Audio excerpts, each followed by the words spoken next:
Oi oi, hello and welcome to another GG.CO.UK trends video, once again kindly sponsored by Boyle Sports. In this episode we will be looking forward to the Punchestown Festival.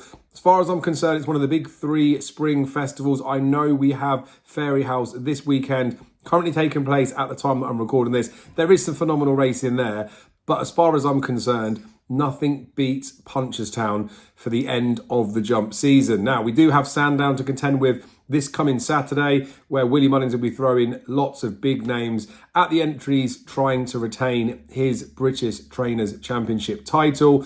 I see Lossiemouth is entered in the 2.5 mile hurdle, so that could obviously have an impact on the entries coming into Punchestown. But look, there are 10 grade ones across the action there. Kicks off on Tuesday, the 29th of April. I'm going to preview the big four races, the ones we typically class as the championship races.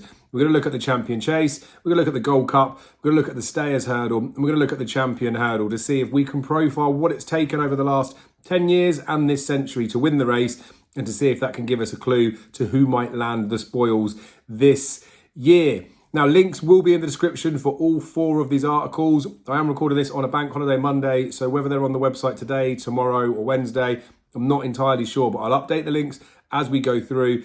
I'll also put a link in there to my author profile, so if the links haven't been updated, you can just click on there, navigate around the site. You will find them anyway. Underneath, I will talk about the trends, but underneath I will put the key trends that I'm talking about in here, so you can have a look at them there anyway. And in the articles, I do go into a bit more detail and substance. So I might put in there return on investments, stakes, sort of profits you could make by following some of these trends. I might talk specifically about certain types of horses or things like that. So go into a little bit more depth, but the top line trends are the ones that we're going to really focus on in here. So kicks off on the Tuesday with the Champion Chase, the 2 miler. Of course, we know with Cheltenham that the Champion Chase has been a bit of a graveyard for favourites in recent years, and unfortunately it proved true again for John Bond this season. So there is a big hoodoo around the Cheltenham Champion Chase. Is it the same for Punchestown? Well, let's have a little look. Key trends: they're likely to be aged 8 or 9 years old. Favourites are a loss maker over the long term. Runners with an SP between 9-2 and 12-1 are profitable to back blind. Preferably you want a horse that has won at Punchestown. You want a horse as well that has been beaten this season. It might sound like a mad stat, but most winners of the Punchestown Champion Chase had already tasted defeat at some point this season.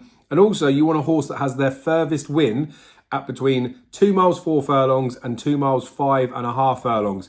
We often talk about these champion chases that they all got a bit more stamina. You need to stay to win good top draw races over 2 miles. That's evidenced in this race, where most winners of this race have already won over 2.5-ish miles. Again, there's more details in the description for that race. Then we move on to the Gold Cup. Now, this is a race that I will always remember Kemboy being ridden by Ruby Walsh, and I don't want to say being ridden aggressively in a bad way to the horse. I just mean you could tell that Ruby wanted to win that race. And of course, that was his final ride as a jockey. So sometimes it's not always, I don't want to say the best horse, but sometimes it's not always the Gold Cup winner that comes in to win this race. But it is always a very good horse.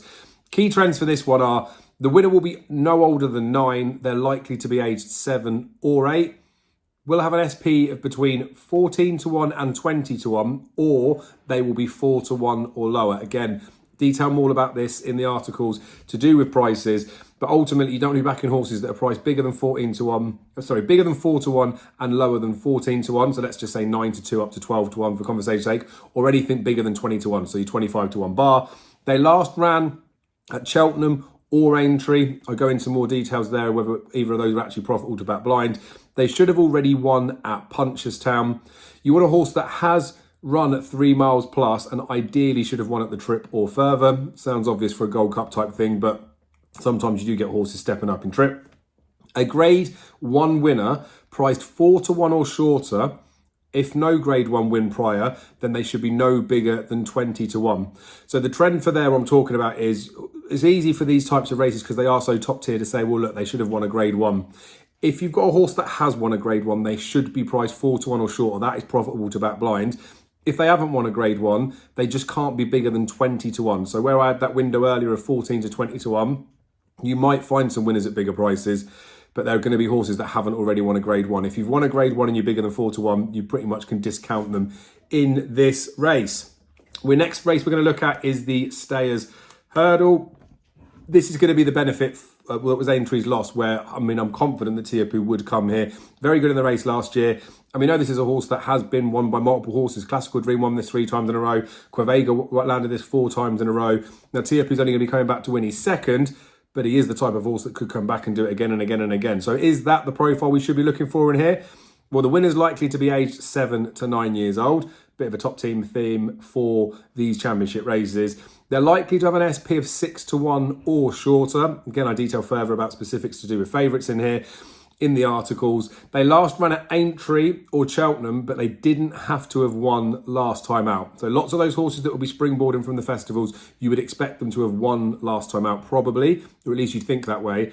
They should have run at both those festivals, or either of those festivals, Aintree or Cheltenham, but they didn't necessarily have to have won last time out. So that's something to think about.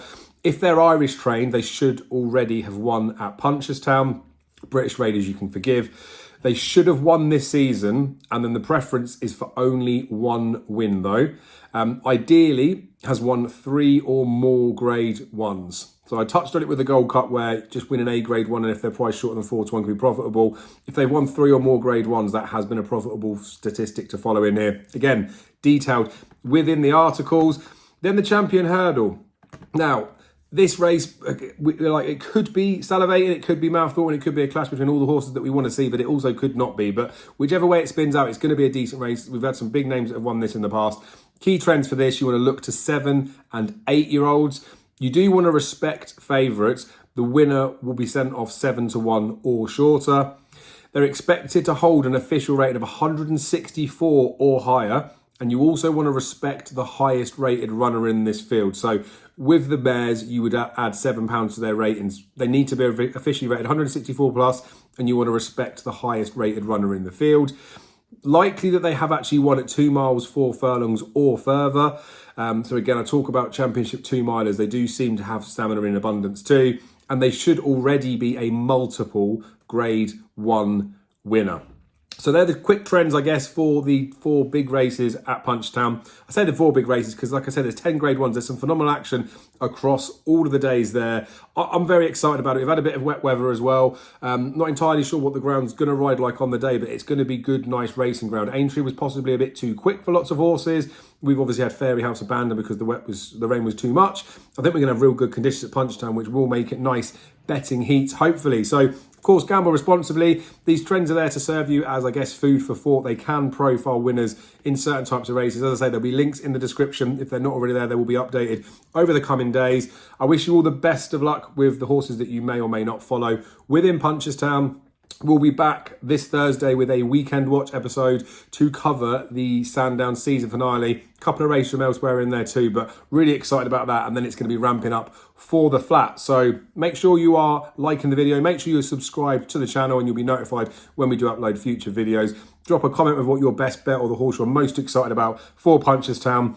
I'm really excited about Tiapu. I think already is a fair price, but we'll see what it is later on. Not supposed to be a tipping video, but there we go. I like to waffle away anyway. Again, thank you for your support and we'll see you again very soon.